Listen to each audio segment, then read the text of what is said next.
is you. That's you there. Artists that we need to talk right into them. Can I get everybody to take your seats? We'll get the meeting started, and hopefully we won't be here too long. I know there's some other things going on this evening, but we're going to take our time and deliberate the business of the people. Okay. Let's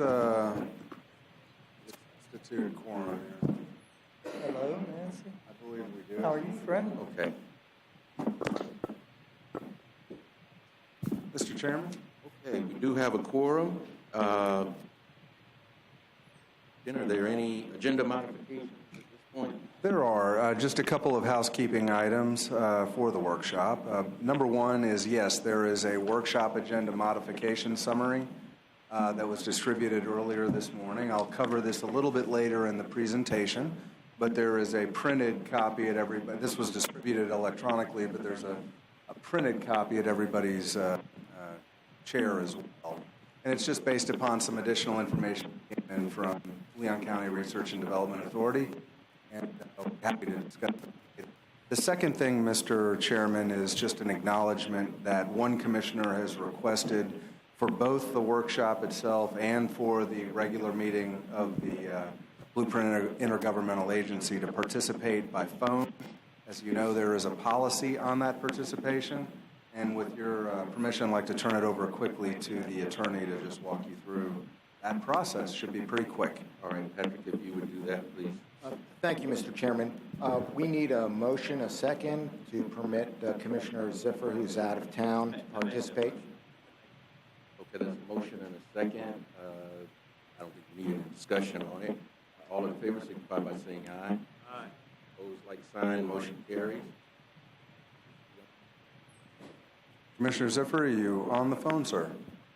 I am. Can you all hear me? I am on the phone. Yeah. Can you hear us okay?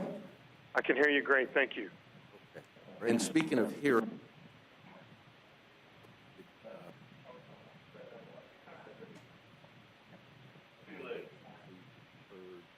audibly, we also ended we talked item to the end of the agenda. Yes, sir. We'll cover that at the beginning of the regular meeting. I think we're okay for the workshop itself. Oh, okay. Right. Okay. All right. All right. Well, Commissioners, we've got a lot of material to cover and a lot of good news to cover. So, with your permission, Mr. Chairman, Commissioners, we'll get started. This slide indicates just the high-level overview that we're going to be covering here today. I know everybody's had the chance to look through the abundant material, but Commissioners, over there, in terms of economic, in terms of economic vitality, much of that over due to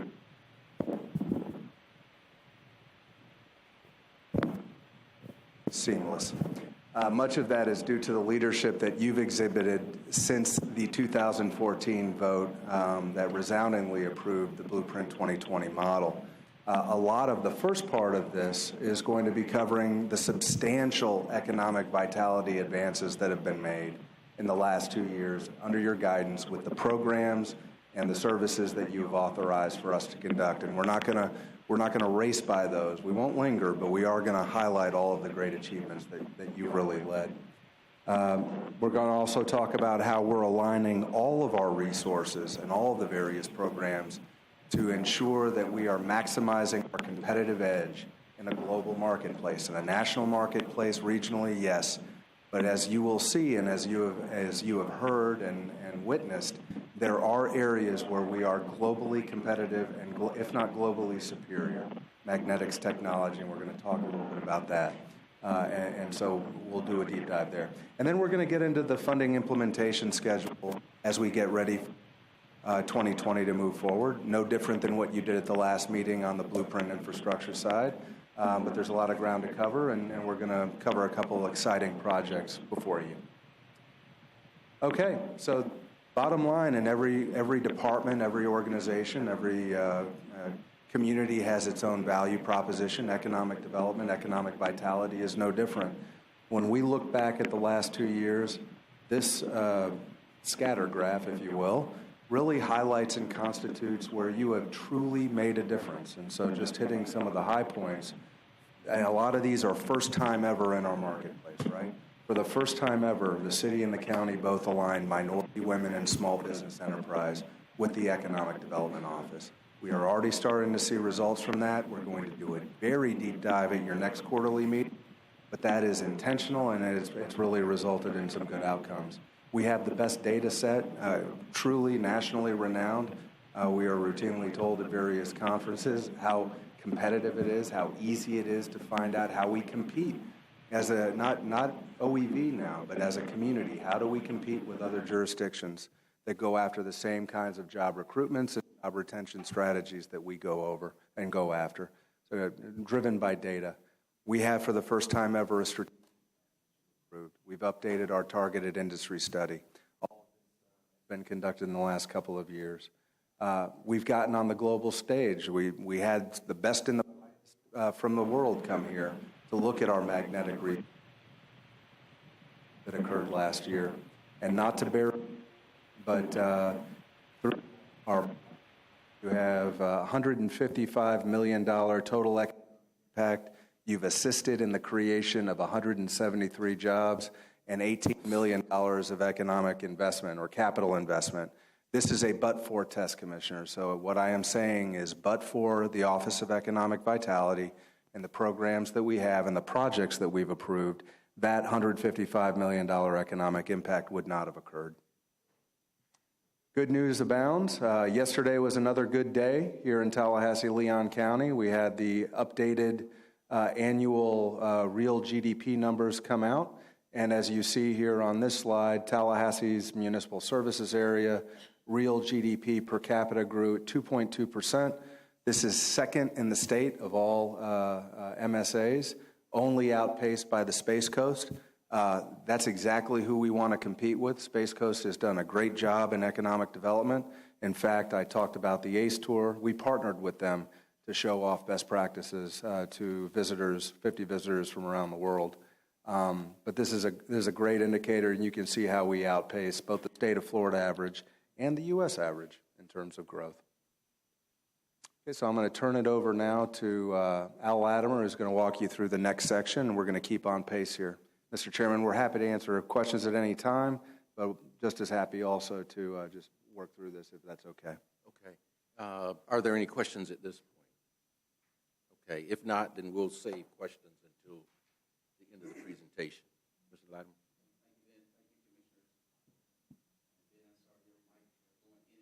Let's go for it.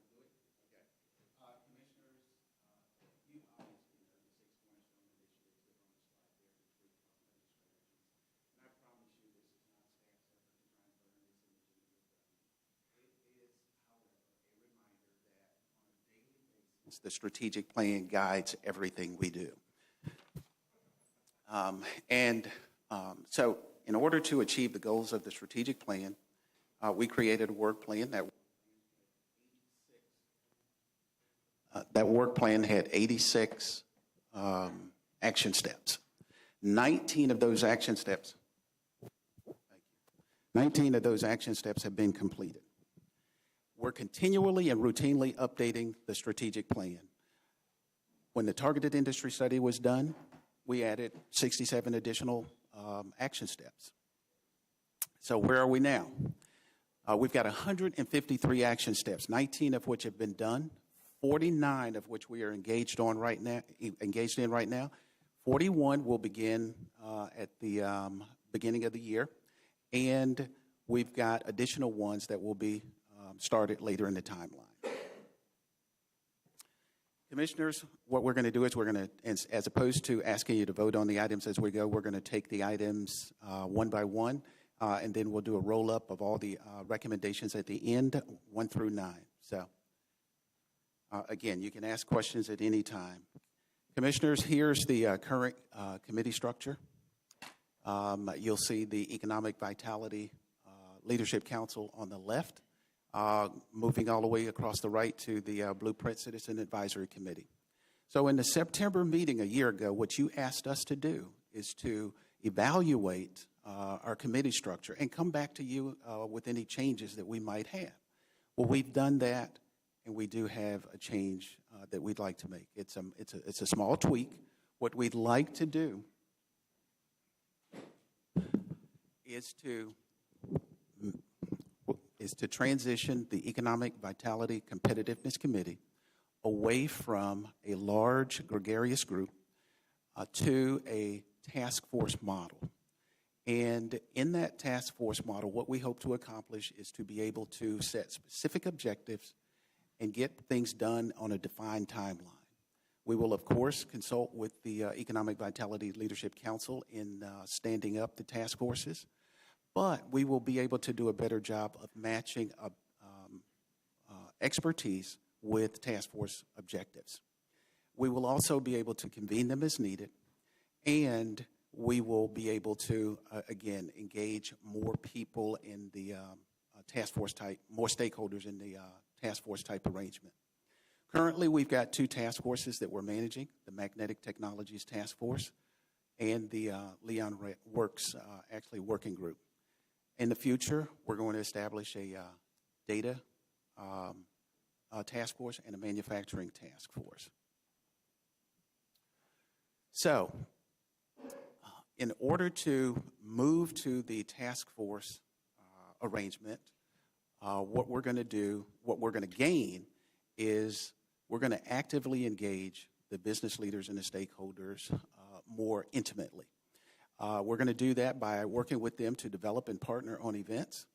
And also, that's going to lead us to greater promotion of economic vitality throughout the region through the activities that are listed underneath. One of those, most of those you're familiar with. One you're probably not as familiar with because last year was its first time. But it's an ongoing activity. It's training our talent.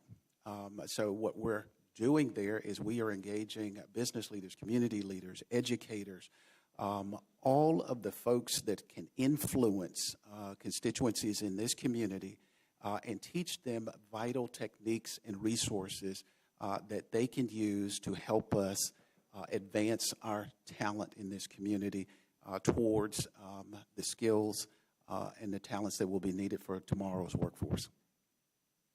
Again, we're going to roll up all the recommendations at the end, so I won't pause here. We do have a question. Commissioner Lindley? Pause for just a second. The group of 36, that committee that we all made appointments to and was somewhat controversial, as we transition, I love the word transition, we're going to go to a task force. Will that be roughly the same people representing the same 36? Are we going to be making new appointments, or how are you going to select those task force participants? Something our board is going to do, or something that you will do as you look into the area and try to find the people who are the best? Yeah. Yes, Commissioner Lindley, those 36 people will absolutely be a resource group for us in staffing our task forces. But we will also look for additional expertise in the private sector, in the broader community, to help us, analyze, evaluate, dissect the topic under discussion. That's good. It's not going to be appointees as such. No. You're spot on. Look, we seek to, what you see here is constant alignment with the updated target industries that have come out from the study that I think Al either just spoke to or is about to speak to. But you're absolutely right. So the 36 that were there, absolutely they continue to be engaged, those that are aligned with that. But the Training Our Talent series and the other events is to open the tent as broadly as we can to welcome in those individuals and others to engage with the economic vitality process, add value, add consultation to you and the decisions that you make moving forward. Okay. Commissioner, Chair, Mr. Chair. Commissioner Miller? Thank you. When we had a great deal of conversation, my mic works great. Y'all can just come down here. I need to move back. we had a lot of conversation that went up to formulating that group. And one of the strongest the areas I felt needed strengthening in the beginning was the small business participation. As a result, you added several people to the group so that their numbers were sort of a critical mass in order to have some sort of impact. I don't see any place for them. I don't see any place for COCA. I don't know where the COCA representative would sit here because I don't see arts. I understand those aren't targeted industries, but everything you have, everything that you're discussing here is narrowing the opportunity for the future. I felt that this group was almost like a think tank idea group where you could discuss ways that we could promote other industries too, not just target industry. You have your strategic plan, you have those identified, you have the mechanisms identified, and that's great. But we have other aspects of our community that need to grow also. I've always felt that it was unbelievable to me we weren't recognized as an arts center because we have such incredible arts assets here and heritage too. So I don't see any of that in here. And what I hear is that these people Commissioner Lindley, her question was, are these same people going to be on the committees? And what I heard as an answer was they will continue to be engaged. And engagement is not the same as committee participation. So as a result, you have very definitely narrowed the focus of what this group was intended to do in the first place, in my view, and it gives me a certain level of discomfort.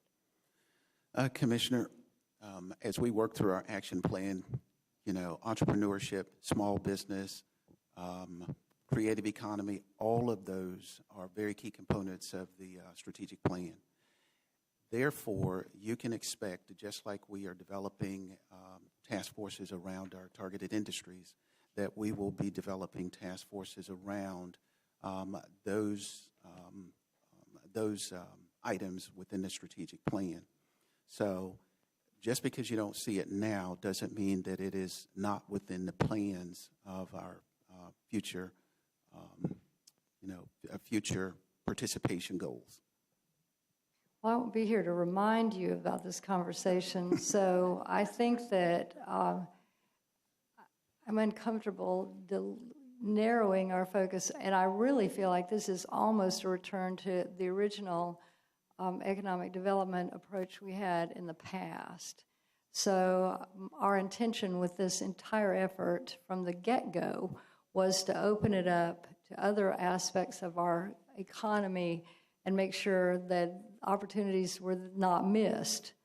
I mean, I know you're tired of me reminding you, but coming from a town that I saw go from a little old mountain town with a lot of coal smoke in the air to one of a recognized arts center based on way less economic or less artistic asset than we have, there's no reason for this. So I wanted some group that could sit and address those types of questions. I also feel that the most innovative and the highest risk takers in existence are small business owners, and that they are the people who have to sit and figure it out from one day to the next, how they're going to survive next winter and next spring and all that. So as far as innovative, those are the people that are innovative. Now, where you're going to put them in these committees, I just don't see that. So count me as a not very enthusiastic. Okay, Commissioner Dozier. Thank you, Mr. Chair. Just really quick, Commissioner Miller, I could agree with everything you just said, except for the role of the EVCC. I guess all of them are in and out right now. So I actually see the EVCC as kind of an example of what we knew from the Economic Development Council and trying to keep broad engagement, but hearing from members who have worked on that group and seeing the rapid results of the magnetic task force, I thank you. You're just popping out. Thank you. It's perfect. I actually think that this provides a way to increase participation, both in the number of people and in task force that could be stood up on an ongoing basis, yes, or for a short-term reflection if it's arts and culture or something like that. And Al, correct me if I'm wrong, but the committee structure is in the interlocal agreement, as are some of those designated seats. That's what we were deciding on. So changing this structure actually pulls out that list. At this point, we couldn't add more people to the EVCC without changing our agreement, which is a pretty big deal. Going to this new model gives us more flexibility to add more voices as issues come up in a more timely manner. Is that right? Yeah. Yes, Commissioner Dozier, that's correct. So I think it will be, we'll have to watch it. So many of us will be here, and we would love to hear from you too, of course, after November. So I think we will be watching it, but I am excited about this, and I think it will increase participation. And I'm sure we will hear from Commissioner Miller after November 19th. All right. Okay. All right.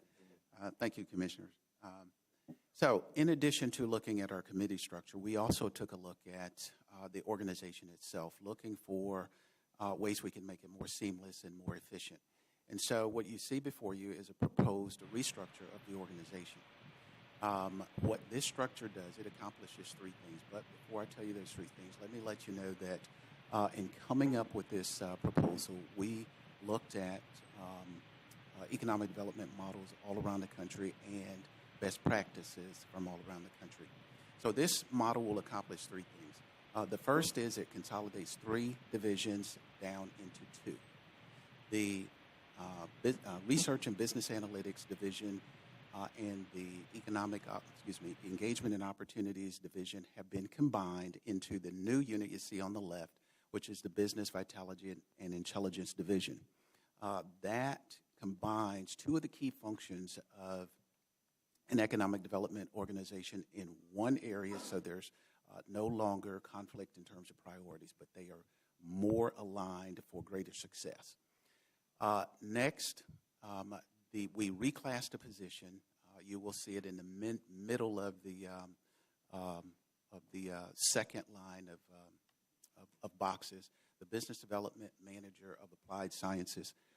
That position was reclassed from an existing position to support the Magnetic Technologies Task Force in its efforts to recruit, attract businesses here to Tallahassee. So, and then the last thing it does is, once again, let me underscore efficiency, alignment of priorities, so that we as an organization now can be more streamlined in the pursuit of our goals. Okay. Again, roll up at the end on the recommendations. So, relative to the MWSBE unit, I just want to let you know that your consolidated MWSB unit is doing a fantastic job. I think accomplishing everything you thought the combination of the city and the county's programs would do. In terms of identifying procurement opportunities, networking, and building capacity among its certified businesses. They're just doing a great job. But let me just move to two of the key points I know you have a larger interest in, and that is the disparity study. So the disparity study, which is going to provide recommendations on policies and ways to mitigate economic segregation, will be ready for you to view and to discuss at your December 13th meeting. Also, staff has worked with MGT, the consultant, to provide a response to the Harvard study on economic inequality and economic segregation in Tallahassee, Leon County. So staff has prepared that draft, and we are continuing to refine it, and a draft of that is actually in your workshop items. So know you have a strong interest in those two, and just as bottom line, I want you to know that we are really focused on inclusion, making sure that every business in this community has an opportunity to participate in the economic growth of Tallahassee, Leon County. Okay, so earlier this year you approved the targeted industry study, which included 4 targeted industries. And those 4 targeted industries are on the slide here. Next, I want to just say very unequivocally that Tallahassee-Leon County is unparalleled on the world stage in terms of magnetics. That is our strength, and that is a strength for us to build on. And we're going to do that. We're developing a marketing plan, and in that marketing plan is a measure to brand Tallahassee as the magnetics capital of the world. We've also got a task force that is, you've heard over and over, the Magnetic Technologies Task Force that's focused on creating a cluster of businesses in and around the assets, not only the Mag Lab, but those research, those assets at the universities and Innovation Park. So, next steps. We have hired a consultant, a global company, that is going to help us identify companies to target. We're going to conduct a strategic sites inventory study. And that's necessary because as good as a venue as Innovation Park is, it might not fit or be right for every company, and we've got to have some alternatives. So we're going to go through a process where we identify those. And we're going to start to align our capital loop visits with our targeted industries, those businesses that are in our targeted industry. So we begin to understand, the challenges and the opportunities there, and we can bring those discussions to you so that you can evaluate them for possible new policies, possible new incentive programs to support the expansion of those targeted industries. Ben, you're up. All right. Okay, so let's get into some of the brass tacks of the Economic Development Capital Program, which is this segment. Commissioners, as you recall at the last meeting, particularly on the top part of this slide, and vis-a-vis the work we were doing at that time on the blueprint infrastructure side, we reported to you that we had updated the revenue estimates and analysis going over the next 5 years. Well, the same has been conducted for economic development. Bottom line, what this table shows you is the amount of money you should anticipate for allocation into your priority programs and services starting in 2020 and then moving on out. Same 3% inflator as agreed upon by the budget offices of the city and the county and Blueprint. Same level of confidence in these numbers. Okay, so there are 2 projects. Unlike all the projects on the infrastructure side, there are 2 economic development projects laid out in the interlocal agreement. The first one is the Tallahassee Airport. And of course, Commissioners, all of this is covered at some length in your agenda item. We're just trying to hit very quickly for you the high-level components here. The first one is the Tallahassee Airport and improvements that will really assist the airport in becoming highly competitive on the international scale.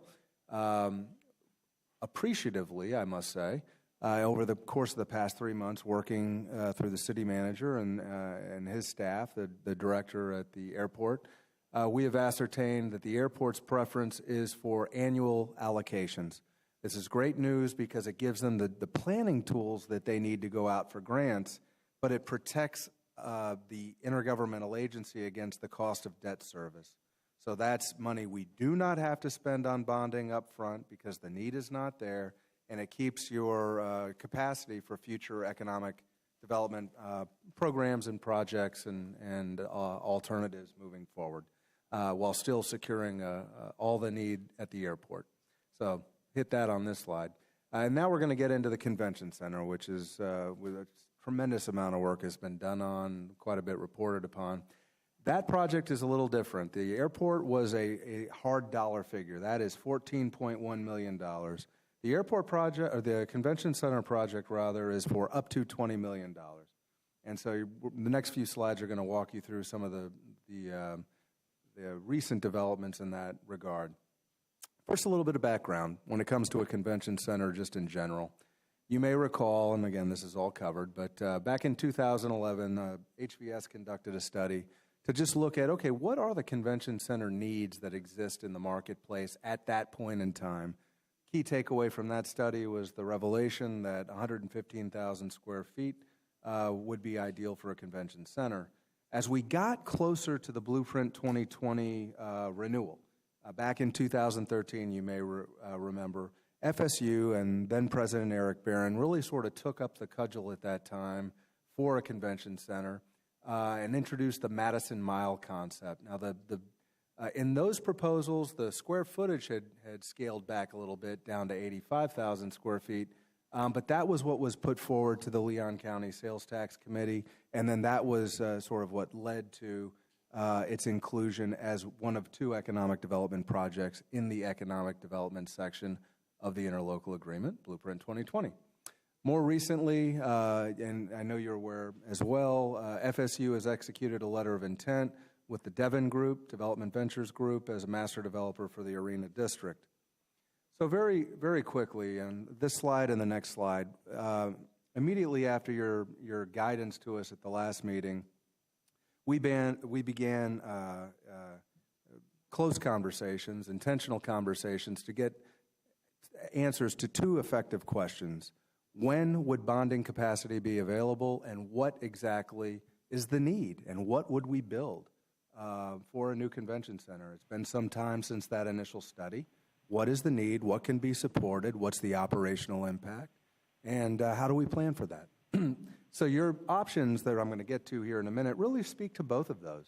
On this slide, the recommendation is to update that analysis so that we can come back to the intergovernmental agency with all those questions answered, and you know exactly what the need is, you know exactly what's to be built, how large it would be, what the operational impacts are, and have answers to those questions before expending the first dollar on brick and mortar. To the financing question, or the when question that was posed, pleased to report back to the IA that you do have the capacity to bond up to $20 million if the need is justified based upon the study. Moreover, and there was a question of timing, how quickly could that be done? And pleased to affirm, and the recommendation bears this out, that you could do that bonding as early as calendar year 2020. Next steps, after the affirmation and the recommendation today, very simply, 2-part direction. In terms of bonding, give direction to staff to continue to work with your bond counsel so that when the call is made, we are ready to engage at that proper point in time. The second next step is to work with FSU. FSU has offered to be the lead and to pay for the updating of the study.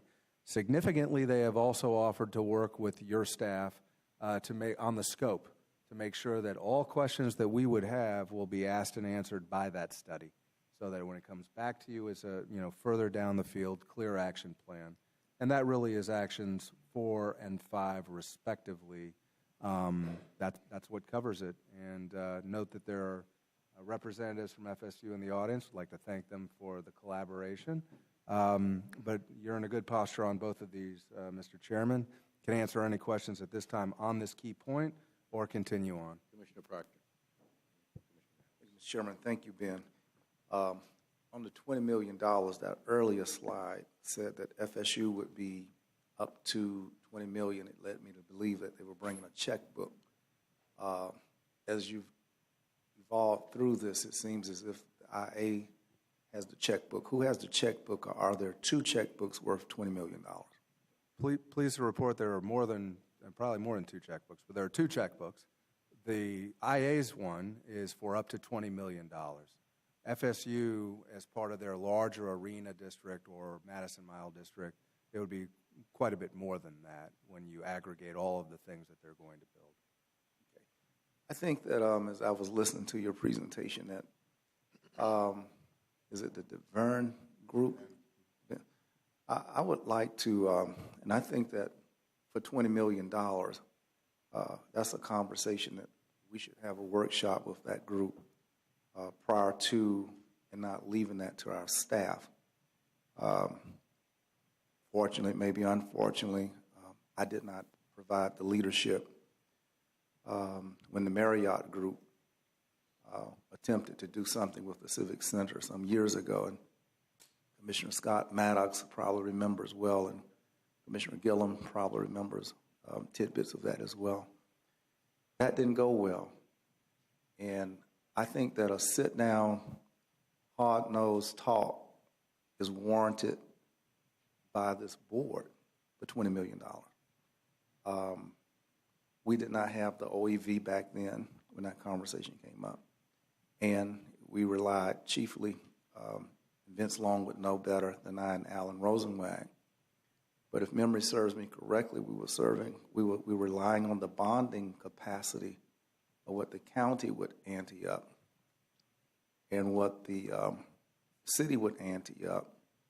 And at that time, we were actually paying the overages, or rather the shortfalls, of the Civic Center as they sought to evolve into a convention hotel center. It just needs to be a eyeball-to-eyeball talk with these folk that we should have, things that we should understand. That, to me, for $20 million, I want to talk to the Vern Group. I got questions. And experience affords me the capacity to make these remarks. We've been there, and I think that we would be better served on the front end. And I don't even think that while we could ante up and say that we posture ourselves to find $20 million, but we're not going to pull the trigger until we have some more talks. That's just my feeling. Thank you, Mr. Chairman. Commissioner Scott Maddox, and then Thank you, Commissioner Mr. Dozier. Chairman. I think this thing works. I agree with Commissioner Proctor that things get lost in the shuffle. The city and the county were on the line for overages from the Tallahassee-Leon County Civic Center, and the city stepped forward and allocated an annual appropriation of $60,000 that was to go to meeting room renovations.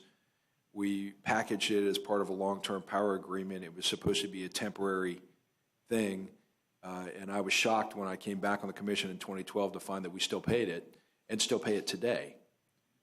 We still pay $60,000 a year to the Civic Center, to the Tucker Center. So it's good to have an overall conversation where you put everything in. First of all, this is going to be a great project in my mind. The study is absolutely necessary. The last study was looking at a convention center on the O'Connell property. It did not contemplate a refurbished and connected Turnbull Center. It did not contemplate a boutique hotel. It did not contemplate Madison Mile.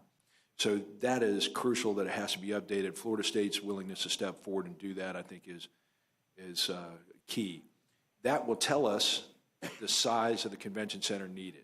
We cannot make in my opinion, an educated decision until we know what that is.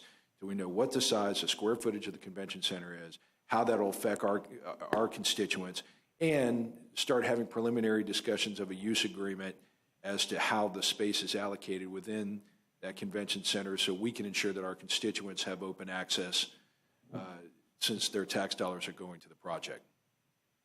We are a small puzzle piece in a very large puzzle that is being put together in this district, and I think we should be an active and willing participant with our puzzle piece.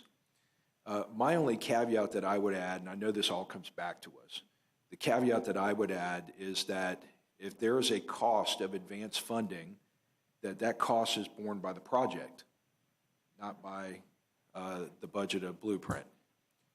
We allocated up to $20 million to do our part for a large puzzle. Just like the airport project, which is in the same line item as this, the airport project will get the dollars as they come in. And that's what our obligation was, and that's what our vote was. If the time comes, and we have not heard that the time is now, but if the time comes that says FSU wants the dollars faster than that, that's okay with me, but I think the cost of providing them faster than that should be borne from the project and not put back as a further detriment on our budget and to our taxpayers who have other projects that are just as important. Thank you. Commissioner Dozier and then Commissioner Miller. Thank you, Mr. Chair. I'm excited we're moving forward with both of these projects. So got a couple questions, comments on the convention center, but first a quick question on the airport. Reading through, I hadn't looked at it in a while, the description of the airport project and the item, I think at that time, city had gone to an international airport, and the international facility, the customs facility, was described as a passenger facility.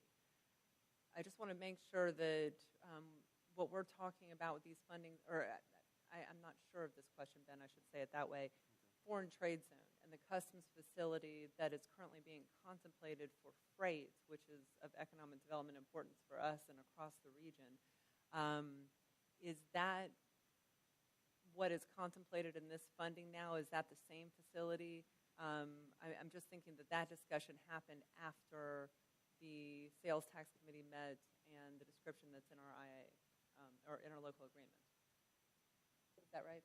I believe that is accurate, yes. Okay.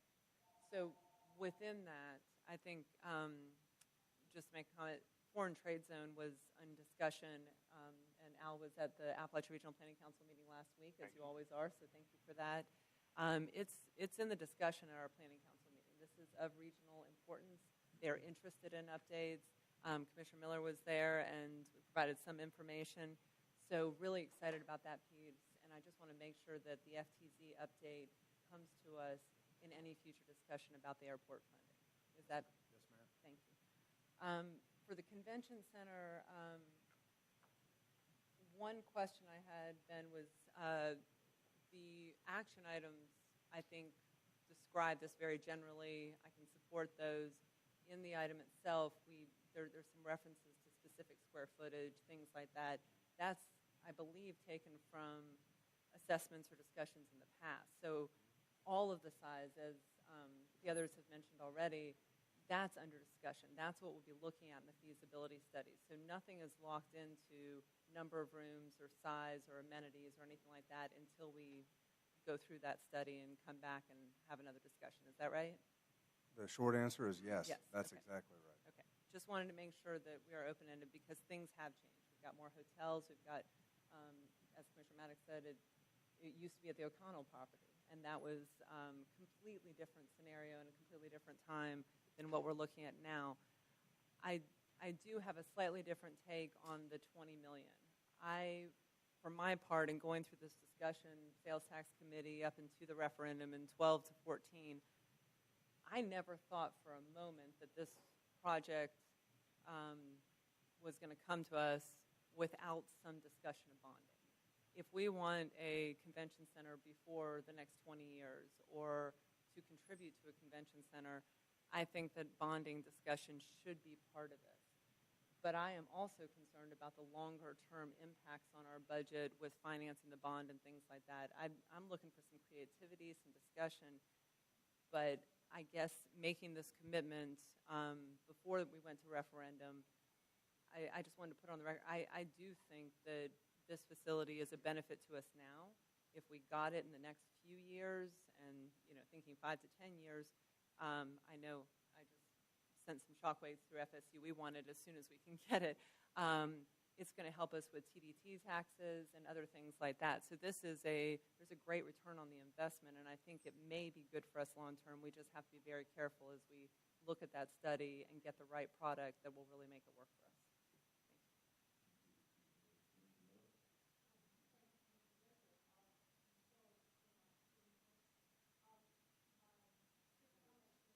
To the fact that the commitment was made, in my view, by the citizens in 2014, and the entire $20 million, the project was all on the sales tax committee. It was presented to the citizens. It was discussed countywide, and there was no secret about the fact that this was going to be on the list. When we talk about financing, I always look at what's the return on investment. And the things that I see that we are getting ready to advance fund are things that I believe firmly over time will ultimately end up with more money in the community and in Blueprint and thank you for mentioning the TDC funds, massive increases. So I think this thing will more than pay for itself. I have absolutely no hesitation to want to go ahead and make whatever obligation we have to make today because I feel that these meetings are going to continue. It is incumbent on us, and in the future you all, to be, as the IA, to make sure these I's are dotted and T's are crossed. I trust you all. It's a partnership, and I know that FSU expects that to be the way things go forward, at least the representatives indicate. It's not like we're signing a check today and never going to look at this again. We're still going to, then the study goes forward, then the need is more clearly defined based on current conditions, including the Turnbull Center and the existing Civic Center and the investments that they are making there. That is, and hopefully our $60,000 is going to end at some point in time fairly soon. But the bottom line is that the way this is structured and the history of it and how we got to this point, I firmly believe that the right course of action is go ahead and commit today, and we will have to come back and make our attorney, I'm sure, will enter into an interlocal that will cover the citizens adequately, and I have great confidence in all of you that you will make sure that that happens also. Thank you. Commissioner Miller. Commissioner Proctor. Thank you, Mr. Chairman. I want to be understood that I support a convention facility. I do. Commissioner Dozier used the word referendum. In some cities where, this is meager, what we're talking about today, but when you're trying to build a $300 million stadium, you want to move a team here if the city agrees to ante up $400 million for a facility to bring that. That's not what we're talking about at all. We're talking about a place where a facility can be had where the intellectual capital that distinguishes Tallahassee, people with bright lights and illumined minds can come and engage the thought centers of Tallahassee. That's what we're trying to do, real small. But if citizens place this on a referendum and wanted to support a penny, that is an option, and that ought to be covered in the feasibility study in terms of financing it. Sticky to me in that question goes back to Commissioner Maddox's admonition to us, and that is the access that this community will have with this facility. It is the access of which the county and the city will have with this facility, and that we love Florida State, but we've seen that Florida State, through its own master plan, shut down Woodward Avenue, didn't talk to us, shut down Pensacola Street, and didn't talk to us. And it's the temperament of the leadership, and there are things we have to have in writing, and history is replete with incidents and examples, is all based on the temperament of its leadership at the time with regard to the warmth with which we engage FSU. So I respect the leadership that we have now, how open it may appear to be, but there's no guarantee that the leadership of tomorrow, and we find Florida State believing in a facility that the public has paid for, but yet there's no guarantees on how the public accesses it and can use it in a fee structure for its use. Those are very important points to me that we have to secure when we're dealing with an entity like Florida State that has state immunity, it has state funding, it has a lot of advantages. But most of all, what it has that protects and secures it and makes it immune to us is that it has its own master plan of which we can do nothing to penetrate. This is why, given the entity that we're working with, we have to secure these understandings. The payback provision suggested maybe in the feasibility analysis that we ought have a payback proviso of how do we redeem this money when this becomes very profitable, which I think it will. And with respect to the bond issue, that the people of our community, that we would bond and use this money to support, these lines of clarity are very, very necessary. So I think that I have my thoughts, are aligned with the table. I support this. I'm not sure if today is the time, other than we're making a skeletal commitment, but this has to be fleshed out much further for the greater good of what we're talking about. We're in a sea change of change in Tallahassee, period. We have to think those things. And I'm not hasty because I think that there's a lot of good coming our way. And but I believe that my thoughts have been conveyed well. Thank you, sir. Okay, thank you. Commissioner Proctor. Any other comments? I guess what I would add to that is everybody has made, of course, excellent points. And, you know, I served on the sales tax committee, and we were all very excited about the prospects of this project and certainly supported it then. I still support it now, as much now as I did then, because I think it will, in fact, pay off in dividends for our community, financially and otherwise. When you look at the number of state associations that are headquartered in Tallahassee, and yet they can't have their annual meetings here because we don't have the meeting space to accommodate it, and what that will do both for the economy of our community and the image of our community to have that kind of thing happen in addition to our performing arts opportunities, because we don't have a performing arts center.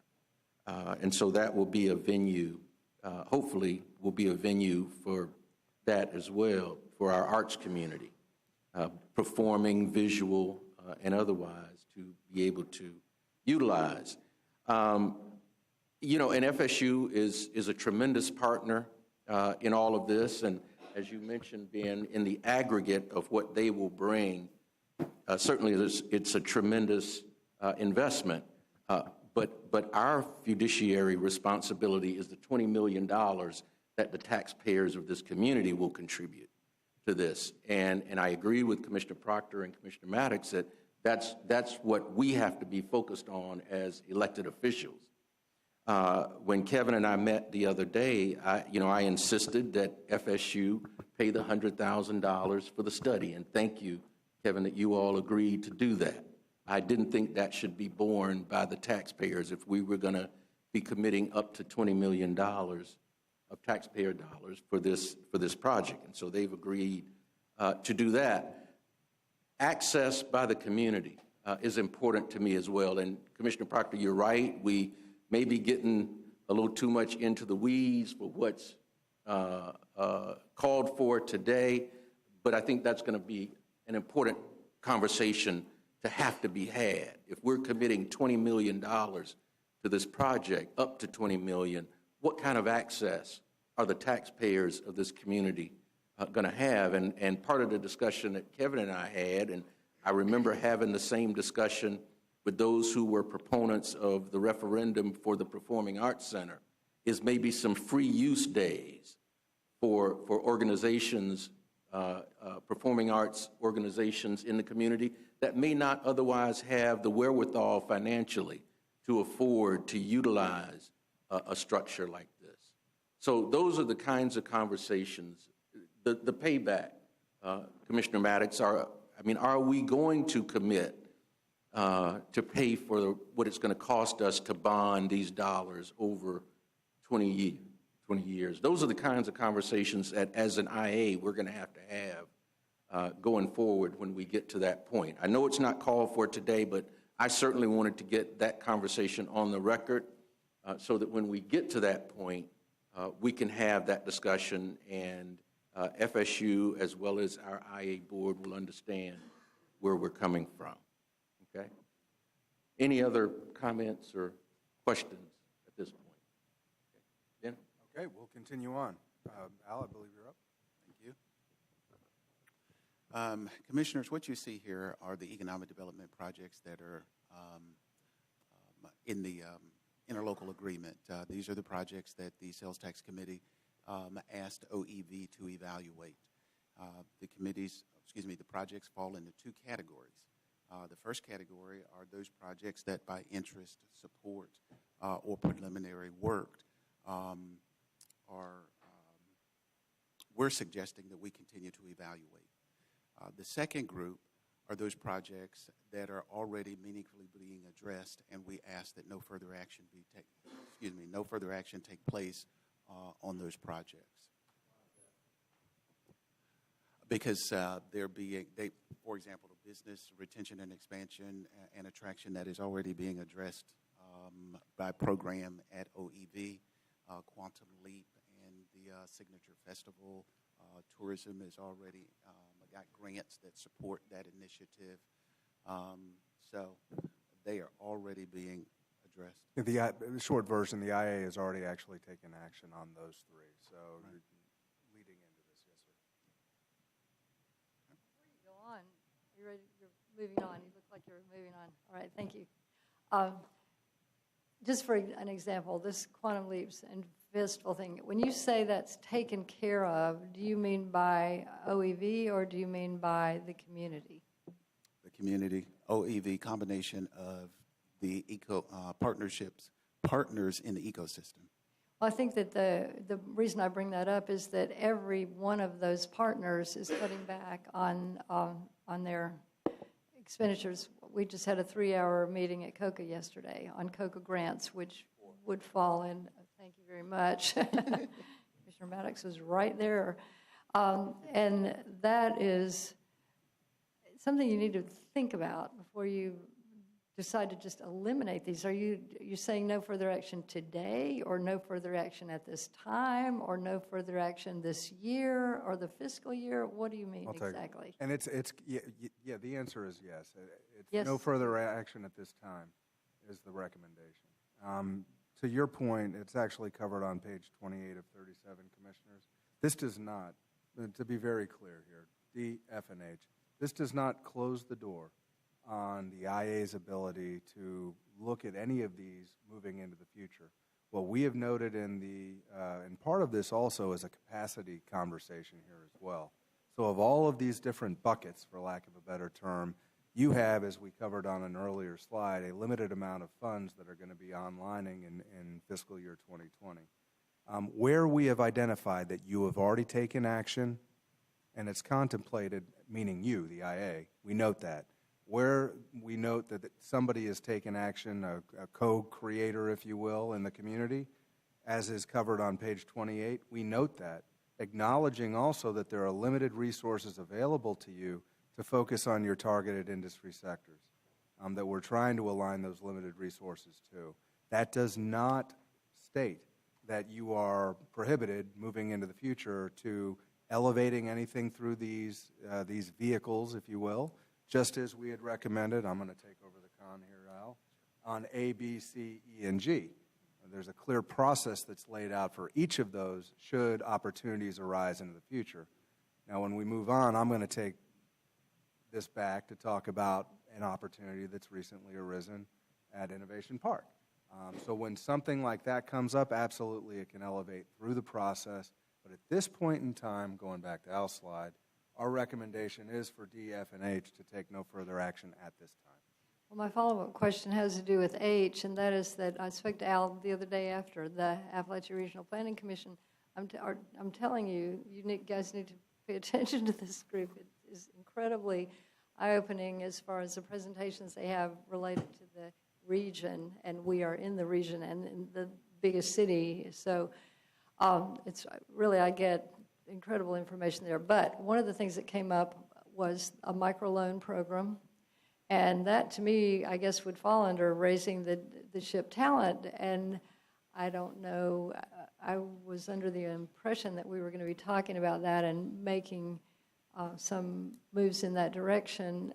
And in fact, if the Appalachia Regional Planning Council can do this, you should be able to do this very economically. So what is the plan? Mr. Chairman, I'll just refer you to page 24 for that particular point. So it was included, but not in the bucket that you identified, or in the proposal, rather, that you identified. That's been identified as part of Proposal B, which is Minority Women Business Investment Fund, and you see the recommendations there to move back. Right. So let's piggyback very briefly. There were two, we did a scan of the marketplace. One was Appalachia Regional Planning Council. The other was a local credit union that is involved in this.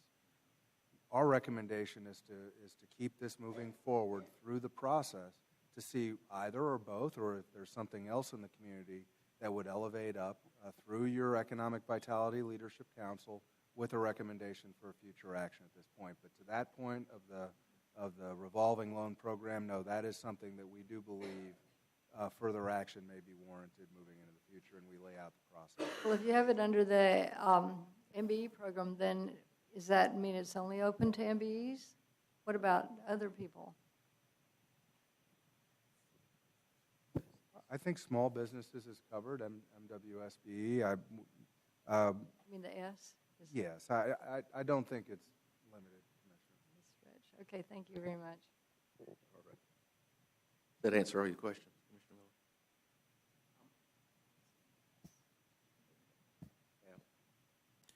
Miller? Did you, Commissioner Proctor?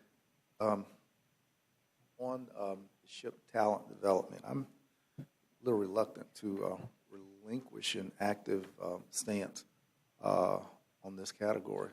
And I think that we're not retiring, what I've heard Ben say and Al, but suspending D, F, and H. But I honestly don't understand if I'm reading this right on page 28 and 29. Think that we should slow the train down or even put a hue of stopping or suspending on this category. I would like to rethink that. And those things that deal with workforce development, career source, and all of this stuff which children come through for development. This is an important bridge that we need to keep a light on. And I'm not sure if there's a recommendation, but I would, motion is called for on action 7, that we would hold item H out and that we keep this as a part of our continuing vision, that it connects, interplays. And the thing about this is that this component is actually the itty-bitty folk. This is the little folk. If we take this bridge out, how will folk who are on the outside looking in get in?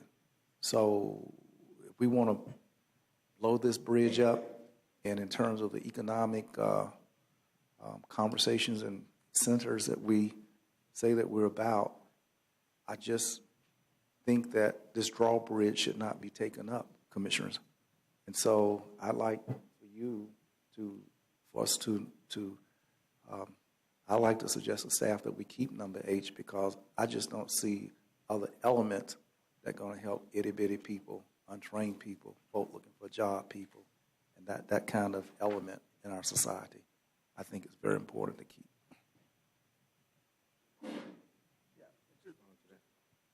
Thank you, Commissioner. Thank you, Mr. Chairman. So just a quick word. So let's do a deep dive on H for a moment. We absolutely understand that. So we're not hitting the pause button on any of these proposals, just to be very, very clear in terms of our engagement. What we have identified is that for just three, there have been actors, co-creators, if you will, in the quilt that is our story, that have a lead role in the case of Career Source, or in the case of Leon County, historically, Leon Works is also a component of that. That's not going to stop. We're going to continue to work with the Chambers of Commerce and their talent development initiatives and conduct the work of MWSBE. The vehicle, I guess if I was to emphasize just one issue to add to your comments, Commissioner, is these vehicles remain. Staff's recommendation is an acknowledgement of the work that is already being conducted. 2, the collaboration that absolutely continues day in, day out with these co-partners, if you will.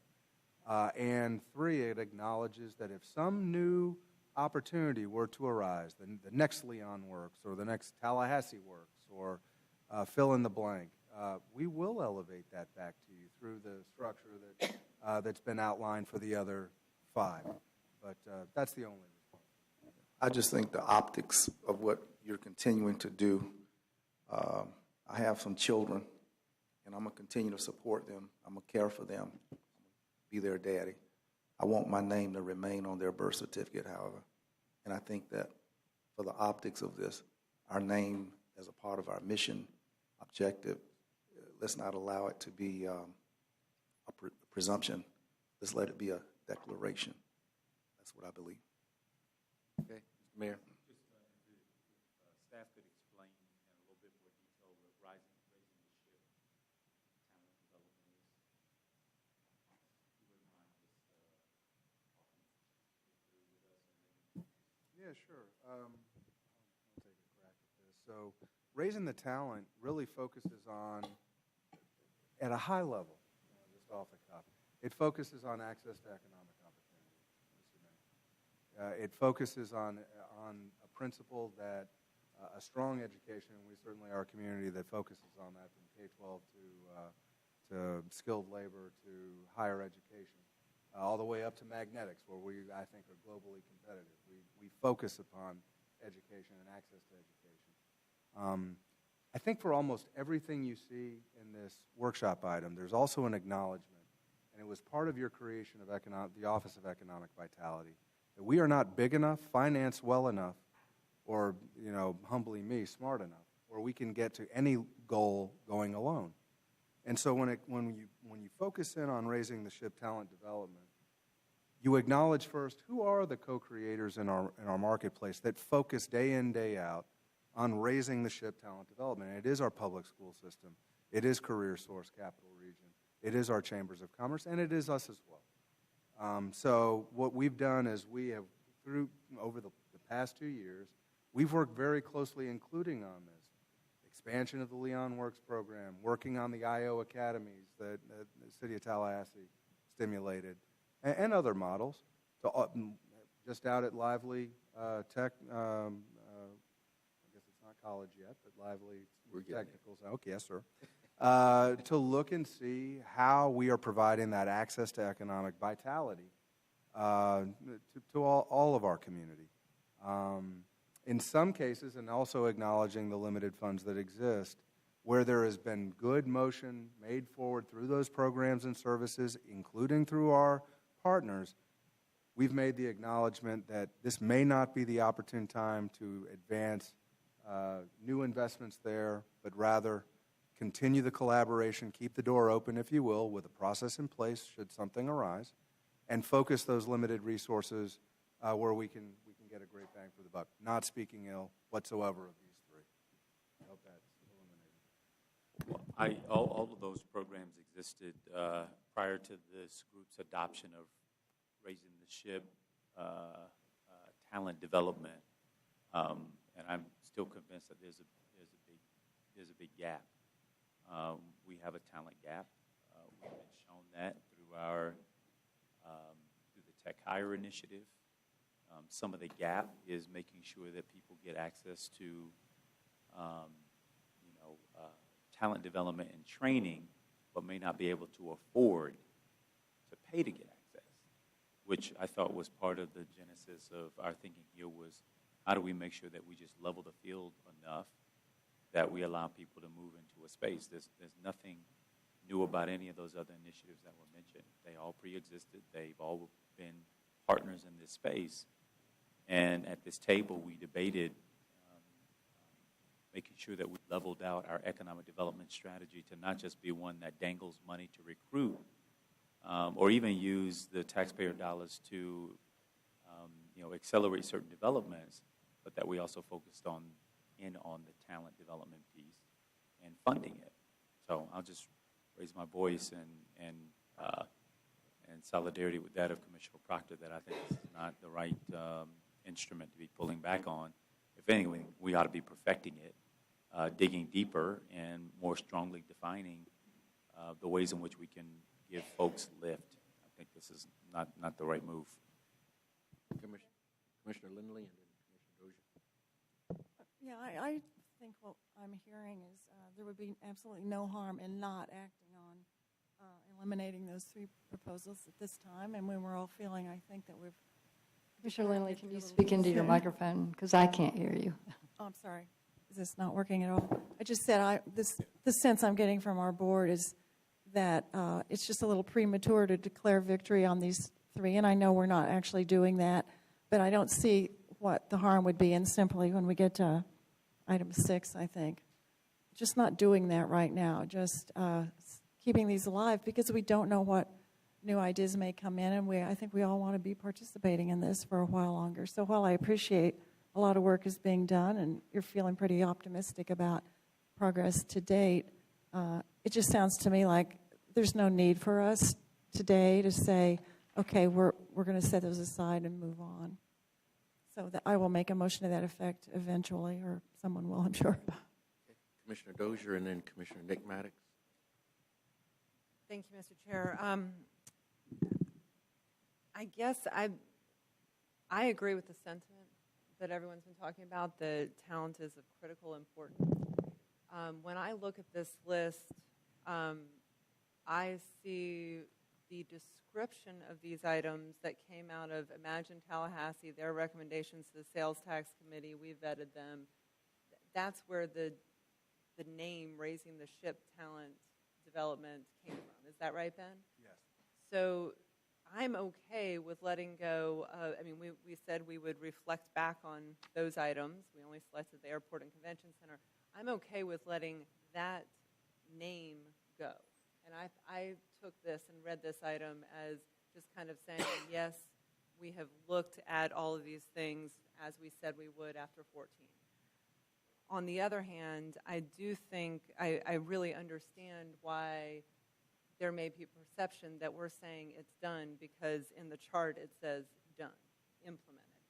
So I'm wondering if there's just a different language here because we've got a grant fund for workforce development. There's a tremendous amount of work going on. I don't think any of us are going to back off of that. And I can't help but say there is a lot in statute and on the state end that could help improve apprenticeships and others, and we may very well have someone we know really understands these issues cross the street soon and might be able to help with that, Mr. Mayor. So thank you for raising those points.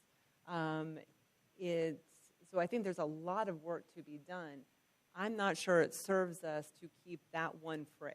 I think it is good to check the box on that list that existed in the past and say we're moving forward in a more flexible manner to respond to issues as they come up. And I'll just end with this. When I look back at the workforce grant program that we established last spring, it's referenced in here, so it's ongoing.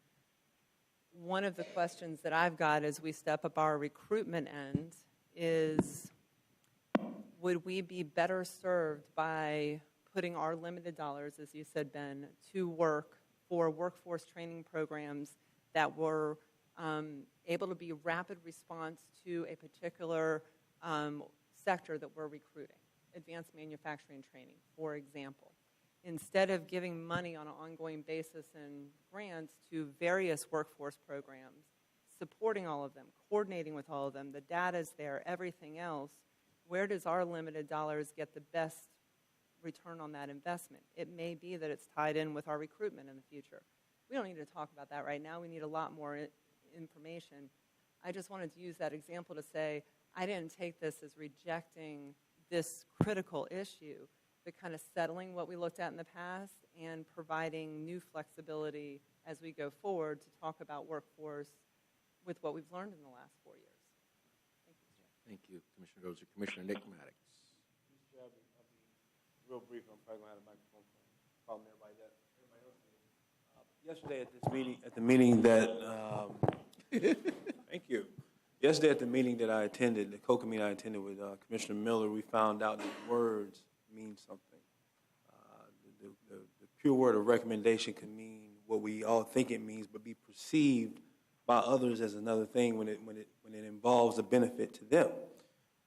The word "take no further action," when we know that these things that we're looking at are vitally important to our community, it just doesn't fit with the sentiment that this board, I believe, has and how important these three things are. And even done by some of those things, some of those projects that we have, as Commissioner Dozier said, I mean, we may be ending one portion of it, but transitioning to the next is a better word. So I kind of agree with the sentiment of the mayor and others that spoken, that it just to me doesn't seem right that we have these three very important things on the board next to take no further action. Now I don't know what actions that you guys would have suggested that we take, but to say take no further action means that at this point we're completely satisfied with where we stand in these areas. And I can speak for one, and I think I've heard a couple others say that I'm not satisfied. I don't think our citizens are satisfied. So when this comes up, I'm hoping that we can do more with action item number 7 than say take no further action. Thank you. What I wanted to add to this conversation, and I agree, Commissioner Proctor, wholeheartedly with you and the mayor, Commissioner Maddox. I had an appreciation for what our talent development needs were or are in the community.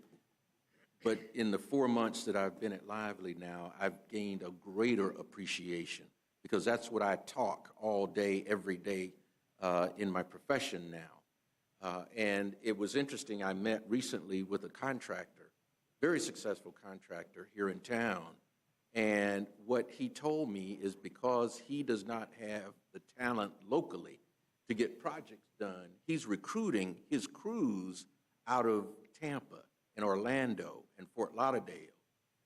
And what that means to him is additional costs when he gets a project, which means that cost then is passed on to the consumer.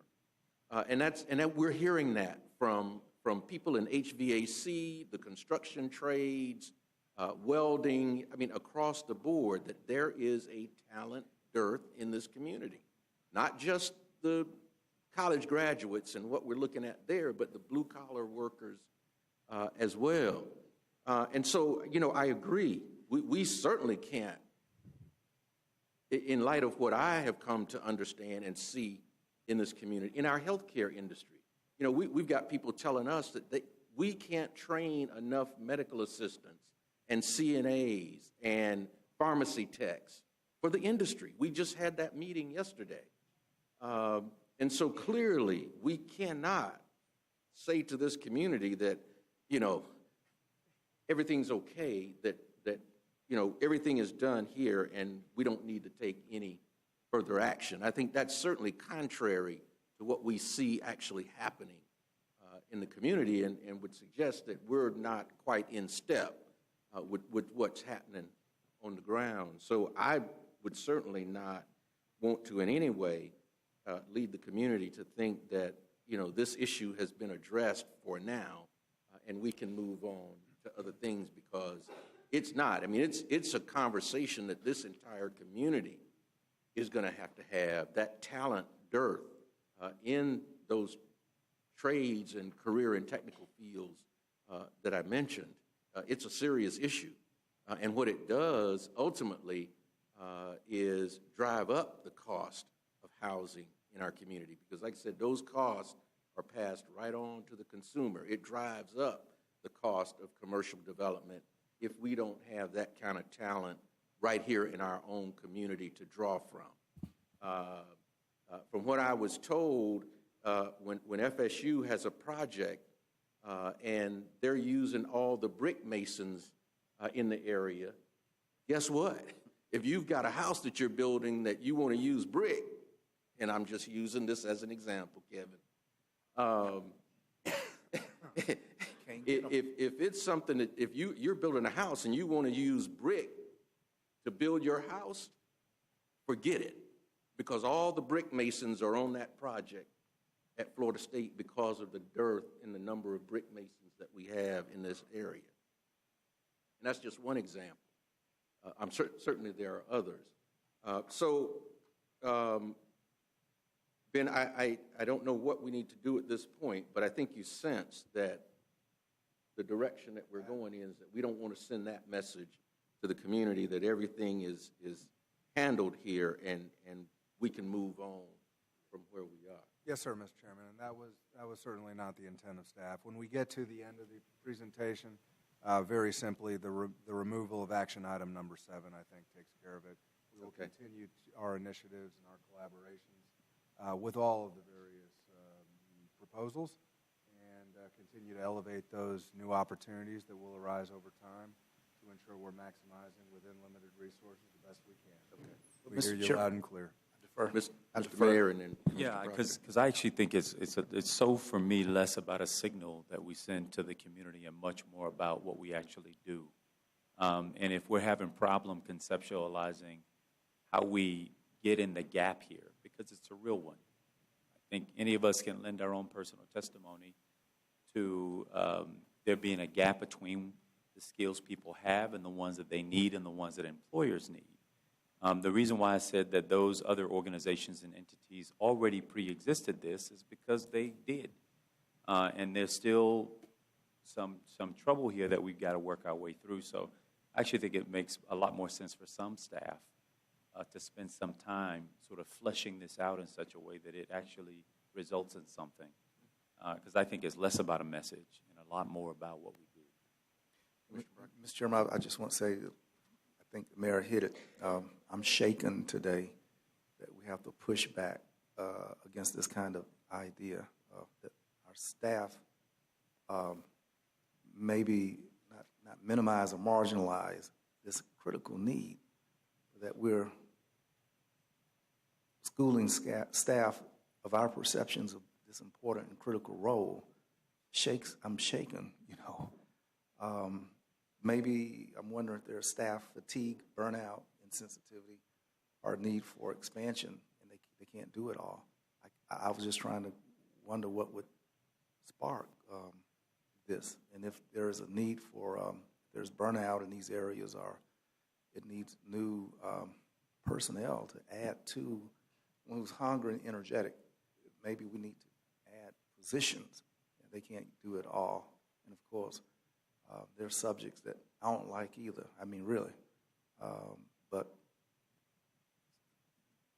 I think there should be some follow-up with whether or not what staff is saying, that they either have not the wherewithal or the energy or interest, or do we need some new people to help these areas remain vibrant and vital?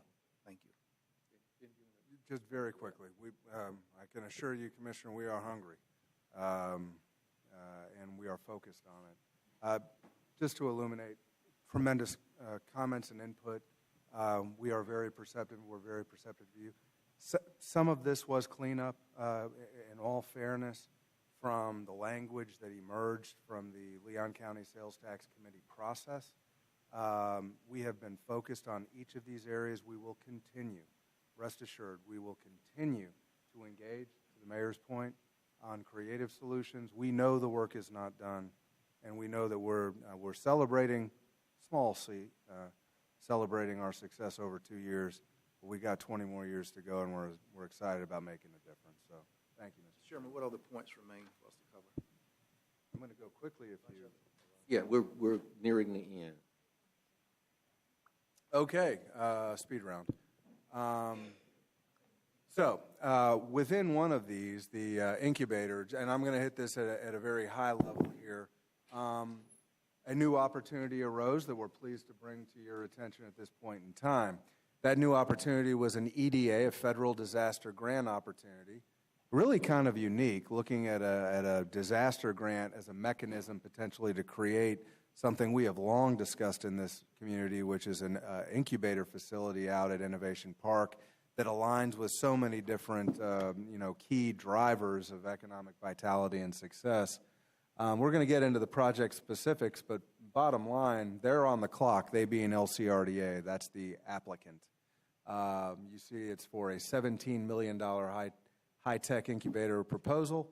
The request made to us is for $2.5 million today, and I do refer you to the additional supplemental material. This has the most up-to-date information. Bottom line takeaway from this slide, Commissioners, it aligns all of the resources and assets that exist out at Innovation Park, FSU Research, FAMU Research, the MAG Lab, the Engineering School, It identifies and acknowledges a need for wet lab space and for this kind of entrepreneurial investment. And bluntly, it's a leveraging opportunity for you. So for up to 2.5, or for in this case, for $2.5 million commitment, which we are affirming to you that we have the capacity for, you are able to lever, that is the plan, $15.5 million from other partners and resources for this goal. So high level, I'm going to go through this quick. $17 million facility. We talked about the gaps a little bit.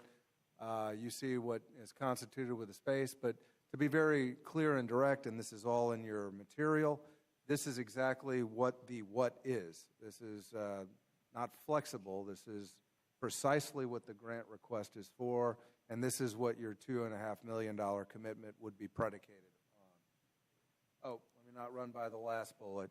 Significantly, this is for brick and mortar.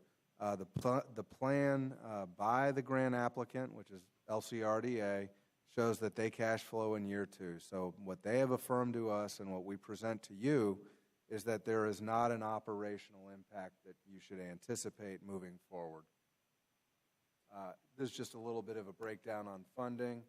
This is covered a little bit in the additional material, but I would like to sort of highlight here that LCRDA, I believe yesterday, an executive committee pledged $1.8 million of their own money toward this project, and we appreciate that.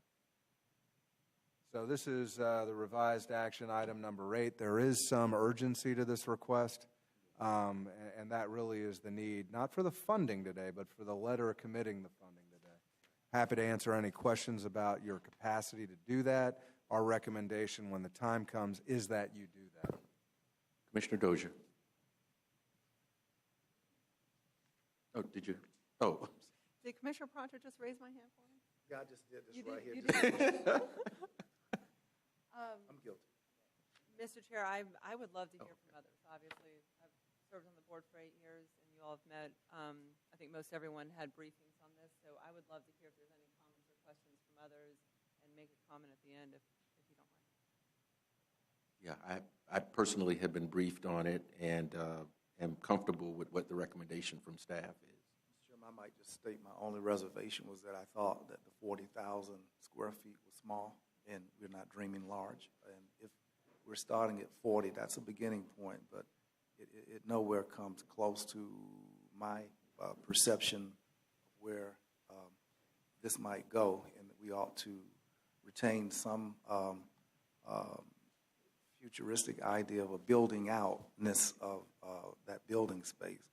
And in my briefing, I indicated that I thought that 40 was small, but I think that we should think about how to double and triple that in the future when we're blowing great guns. Okay. Commissioner Dozier. Thank you, Mr. Chair. I am thrilled to,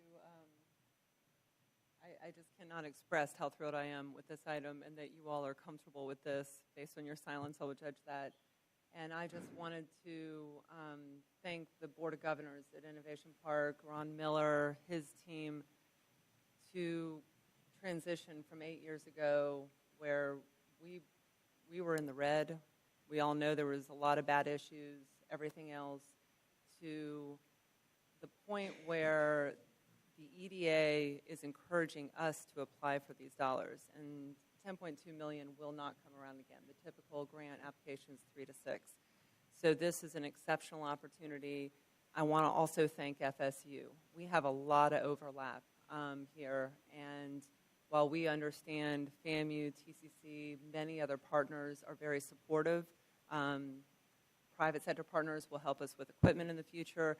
Not everyone has the same capabilities, but the Office of Research, Gary Ostrander, and FSU and the President stepped up quickly, 2 weeks after we had our board meeting in Innovation Park, and I think this relationship goes both ways. That is the main point I wanted to say here, that the Gateway project, the road will support the park, and they are supportive of this project, and I am thrilled by that partnership with FAMU and FSU and TCC that we've developed at the park over the last 8 years. But the team has done an incredible amount of work in 7 weeks, and to put together this local match in 7 weeks, I'm not sure we've done that before in our community. So thank you all, and keep your fingers crossed for the next 6 to 8 weeks. Thank you. Okay. Any further discussion, question? Commissioner Piece of Deloge? So FSU's in the mix, FAMU is not. I assume that at some point they will come to the table. I'm sure they will. I know there's been discussions. They're part of the park. They ought to be. I'm supportive of the project. I think it's a great project. It just seems to be a little bit of an issue. Mr. Chair, if you don't mind, the question about FAMU has come up a few times, and this was a fast turnaround. So to make commitments in this short of a time, in 7 weeks, because the disaster supplement is limited dollars, and everyone sees this incredible opportunity. It wasn't enough time, for example, to apply for other monies from the state, other partners that might have been at the table had we had more time. So I do believe FAMU will be a strong partner in this. The property surrounding this site, much of it is controlled by FAMU. And Tim Moore from their Office of Research and the President have both been engaged on this, as have their board members. But at this time, this is the match we could get by the end of September. Yeah. Thank you, Commissioner Dozier, for that explanation. Any other questions, comments? So at this time, then, what we need is a motion to accept the OEV preliminary draft with the exception of action item number 7 and the modified action number 8. Is there a motion? As a motion and a second, any questions, discussion? Hearing none, all in favor of the motion signify by saying aye. Motion like sign. Commissioner Dozier. The motion carries unanimously.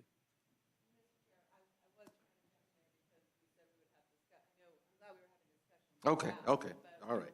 But we'll hold off on, okay.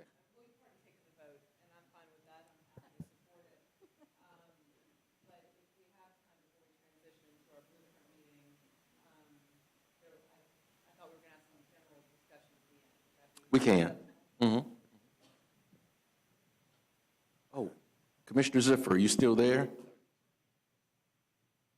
Commissioner Ziffer, wake up. Okay. We were going to ask for his vote, but he must have left the phone. Okay, so we're done with the workshop. We're not adjourned. Commissioner Dozier, you have the floor.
Okay, duly noted. We'll make sure we get that agenda.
Ben? Thank you. I believe so, and I also believe that we can get into that on item number 11, which is coming in the regular meeting. Yeah, because that's actually that is agenda item number 11. Yes, there's some cross. That's okay. Yeah, we did cross-reference to some, but yes. Yes. Yes, ma'am. Okay. The revolving loan fund was the other piece. I wanted to pick up on something Commissioner Miller said earlier. We both sit on the executive committee for the Regional Planning Council, and the return on the investment for the revolving loan fund is phenomenal. These are thriving businesses throughout our region, our partner counties, with very small dollar investment in people who cannot access capital through the banks, as you've heard. As you said, Commissioner, I really hope that we can look at this program not just in relation to minority and women small business, which I think is fantastic, and Northern Kansas would be fantastic, but look at maybe both programs. If we were to contribute money to the Regional Planning Council, for example, their revolving loan fund, the Economic Development Administration would match that money, and it could be used for businesses within our county. So I would love to have a presentation from the Regional Planning Council or anyone else dealing with the revolving loan fund in the future, the return on that investment for businesses. Do we need a motion for that?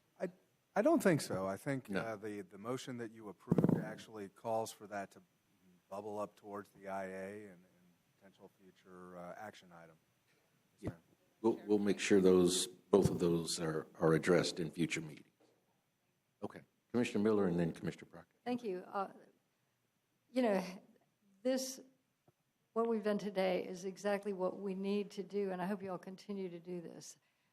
OEV is so important, and when you talk about economic development programs in the community, the misunderstanding is just rampant.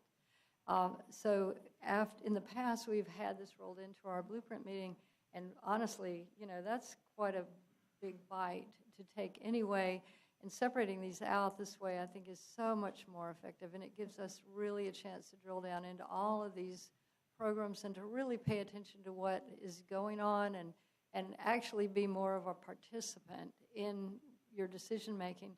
So I hope that in the future you continue to treat these as separate but together the way you have today, and I think that speaking of ROI, will be much greater especially since you're going to have several new commissioners who's going to have to learn, all of this. So that's just my recommendation to you. Doesn't need a motion. I just really appreciated the way it was segmented out, and I do feel like it was a better way to handle things.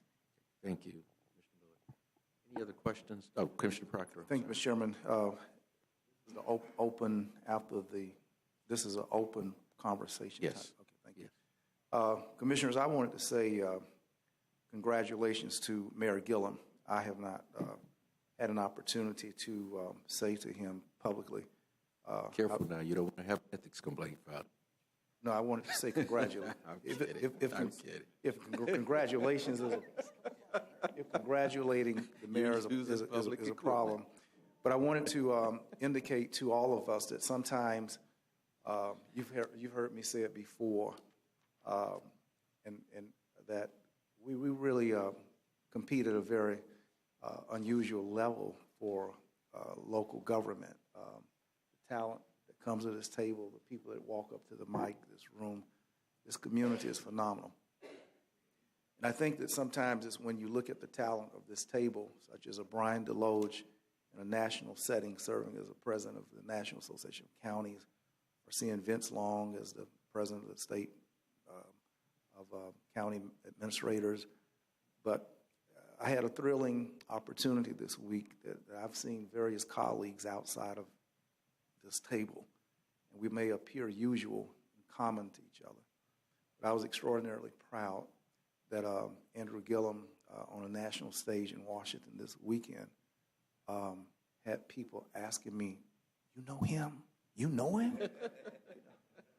Like, know him? I taught him everything he knows. What are you talking about? So I patted myself all over the back, and people, it elevated my game, and I'm not going to lie to y'all. I act like I taught him everything, you know. And but the celebration of and the excitement with the fascinating possibilities of his career really made me very, very, very, very proud. And Mayor Gillum, I just, since it's not a business meeting, we're just talking, to say to you that you represent this table, our dais, your city, our county, in fascinating ways. And Heidi Otway said something very profound to me. She captured that potentially in terms of relationship, North Florida, Tallahassee, our community may well be on an uptrend if, in fact, it comes to fruition, your goals and aims right now.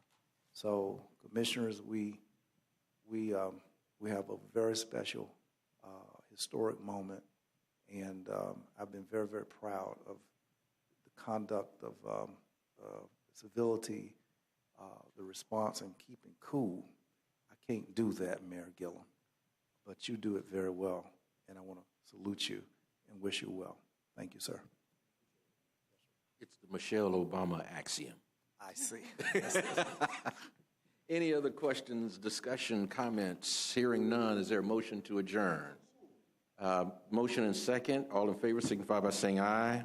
Opposed, like sign. We stand adjourned. Now, we will reconvene promptly at 5 o'clock for the board meeting and then the subsequent public hearing on the budget.